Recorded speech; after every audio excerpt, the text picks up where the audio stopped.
سبيل الدموع سبيل مريح تنهد يا صاحي كي تستريح. وعن رافع بن خديج رضي الله عنه قال: كنا نصلي المغرب مع النبي صلى الله عليه وسلم فينصرف أحدنا وإنه ليبصر مواقع نبله. متفق عليه.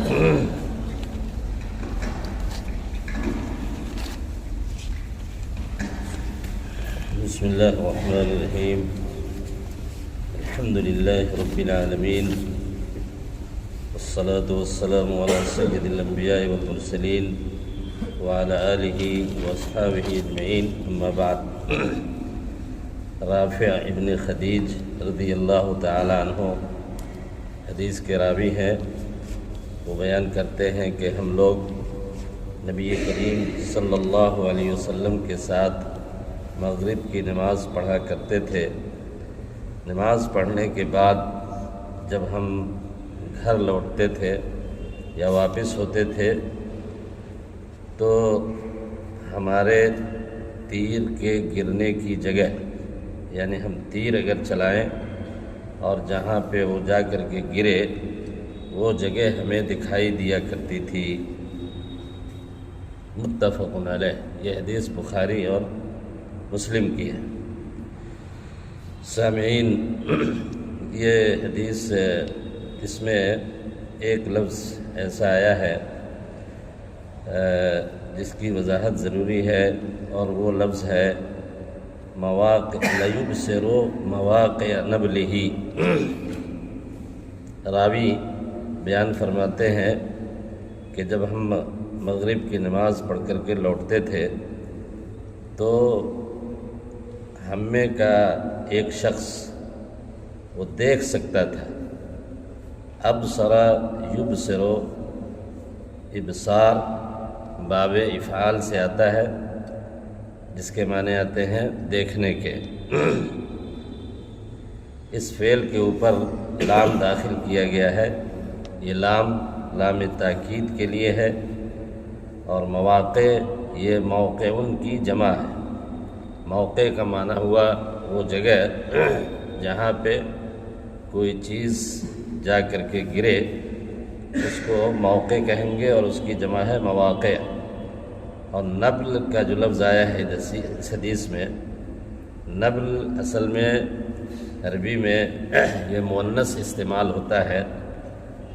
اس کا کوئی واحد نہیں ہے، یہ جمع کے لیے استعمال ہوتا ہے. البتہ نبل کے ساتھ ساتھ نبال بھی عربی زبان میں مستعمل ہے، لیکن اس کا کوئی واحد لفظی طور پہ نہیں آتا ہے. واحد اور جمع دونوں کے لیے لفظ استعمال ہوتا ہے. اس کے معنی آتے ہیں تیر کے.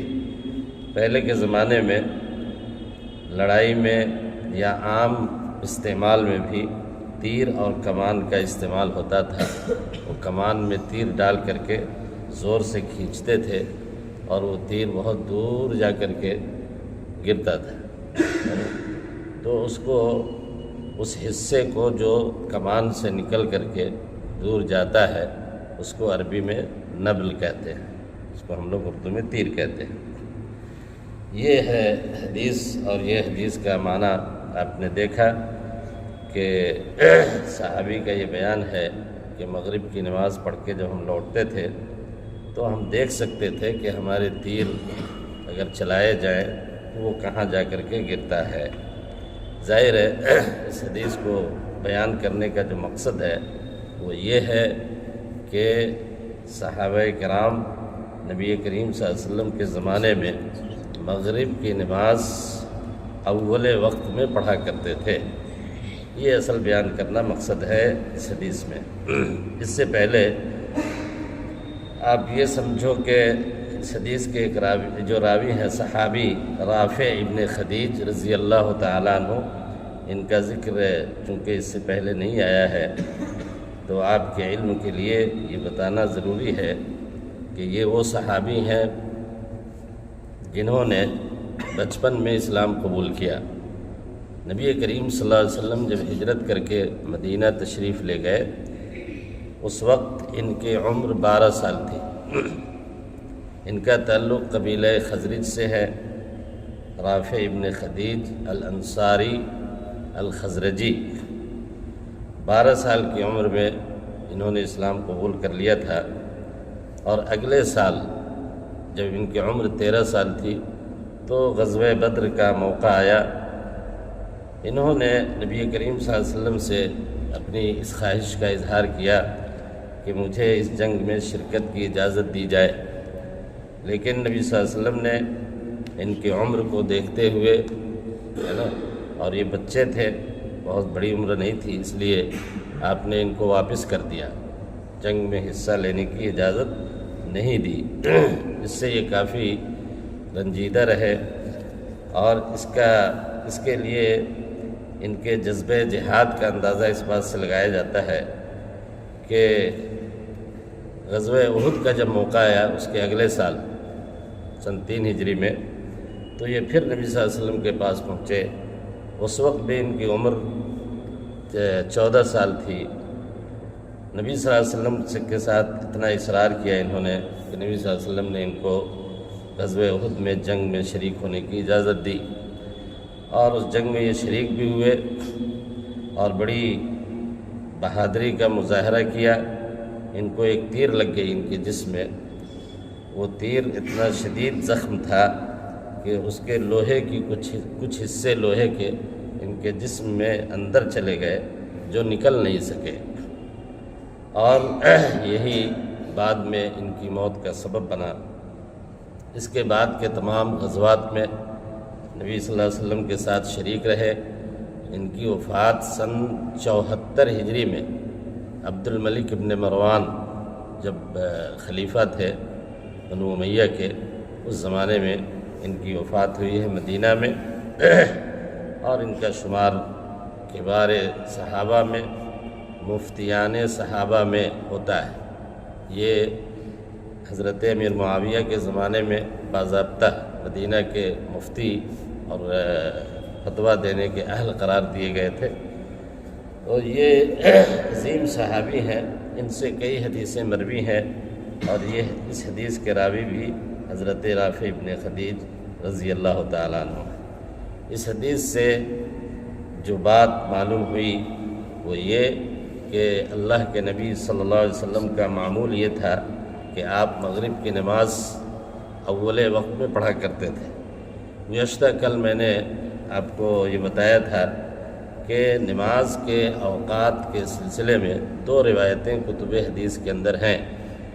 ایک روایت ابو داؤد اور ترمذی کے اندر ہے، صحیح روایت ہے، جس میں حضرت جبریل علیہ السلام نے نبی کریم صلی اللہ علیہ وسلم کو عملی طور پہ پہلے دن اول وقت میں اور دوسرے دن آخری وقت میں نماز پڑھائی ہے۔ دوسری روایت جو اس سے پہلے پڑھی آپ نے حضرت عبداللہ ابن عمرو ابن عاص کی، اس میں بھی نماز کے اوقات کی تحدید کی گئی ہے۔ ان دونوں روایتوں میں مغرب کی نماز کا وقت ایک ہی بتایا گیا ہے، اور وہ بعد غروب الشمس، اور اسی لیے فقہا میں امام شافعی اور امام مالک یہ دونوں حضرات اس بات کے قائل ہیں کہ مغرب کا ایک ہی وقت ہے، اور وہ ہے سورج کے غروب ہونے کے بعد۔ یعنی مطلب اس کا یہ ہوا کہ مغرب کا وقت محدود ہے، مغرب کا وقت محدود ہے، اور اسی وقت محدود وقت میں ہمیں یہ نماز ادا کرنی ہے۔ اس کے مقابل میں امام احمد اور امام ابو حنیفہ رحمۃ اللہ علیہ، ان دونوں ائمہ کی رائے یہ ہے کہ اور نمازوں کی طرح مغرب کا وقت بھی ممدود ہے، یعنی اس میں گنجائش ہے اس بات کی کہ اس کو مغرب کے سورج کے غروب ہونے کے بعد سے لے کر کے اس کے آخری وقت تک پڑھ سکتے ہیں۔ آخری وقت کیا ہے اس کی تحدید صحیح مسلم کی ایک حدیث میں ہے۔ اللہ کے نبی صلی اللہ علیہ وسلم نے فرمایا کہ صلاۃ المغرب ما لم یغب الشفق، مغرب کی نماز کا وقت اس وقت تک ہے جب تک کہ شفق غائب نہ ہو جائے۔ اور شفق کا معنی میں نے اس سے پہلے بھی بتایا تھا کہ کہ شفق کہتے ہیں سورج کے غروب ہونے کے بعد مغرب کی جانب جہاں پہ سورج غروب ہوتا ہے وہاں پہ ایک سرخی آسمان میں باقی رہتی ہے، اسی کا نام شفق ہے۔ اور میں نے یہ بھی بتایا تھا کہ عالم فلکیات کے جو ماہرین ہیں علماء، انہوں نے اس کا مراقبہ کیا ہے، اس کا اندازہ لگایا تو یہ بتایا کہ یہ وقت تقریباً 1.25 گھنٹہ سے 1.5 گھنٹے کا وقت ہوتا ہے، یعنی سورج کے غروب ہونے کے بعد شفق یا لالی جو آسمان میں باقی رہتی ہے وہ تقریباً 1.25 گھنٹے یا 1.5 گھنٹے تک رہتی ہے۔ اس کا مطلب یہ ہوا کہ مغرب کی نماز کا آخری وقت ہے نا سورج کے غروب ہونے کے بعد سے لے کر کے 1.5 گھنٹے تک ہے۔ آج کے وقت میں مثال کے طور پہ جیسے 5 بجے سورج غروب ہو رہا ہے نا، 5 بجے اگر سورج غروب ہو رہا ہے تو اس کا مطلب یہ ہوا کہ ہم 6:30 تک 6:15 اور 6:30 تک مغرب کی نماز جماعت کے ساتھ پڑھ سکتے ہیں، یہ اس کا شرعی وقت ہے۔ پھر اس کے بعد جب شفق غروب ہو جائے گا تو عشاء کی نماز کا وقت داخل ہو جائے گا، پھر مغرب کی نماز آپ اس وقت میں یعنی اداءً نہیں پڑھ سکتے، اگر پڑھیں گے تو ظاہر ہے کہ وہ قضا ہوگی یا وقت نکل جانے کے بعد وہ نماز مانی جائے گی۔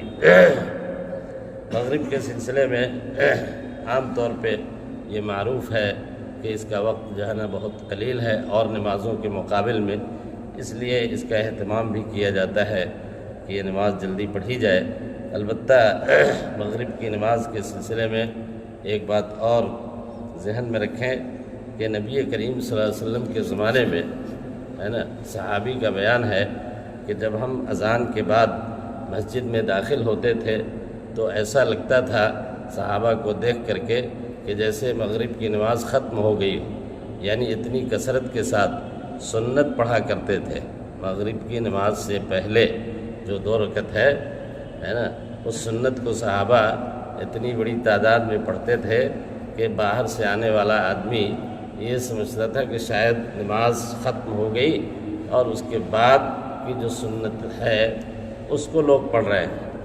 اور حدیث سے بھی یہ ثابت ہے کہ آدمی جب مسجد میں جائے تو 2 رکعت نماز پڑھے جس کو تحیۃ المسجد بھی کہتے ہیں، اور نصاً یہ ہے کہ ما بین الاقامت ہے نا ما بین الاذان والاقامت رکعتان، اذان اور اقامت کے بیچ میں 2 رکعت نماز پڑھنی ہے، اور مسجد میں اگر جماعت کے ساتھ ہیں تو آپ کو تحیۃ المسجد پڑھنی چاہیے۔ اس بات کا اہتمام کرنا چاہیے کہ مغرب سے پہلے کی جو 2 رکعت نماز ہے اس کو پڑھی جائے، اس پہ عمل کیا جائے۔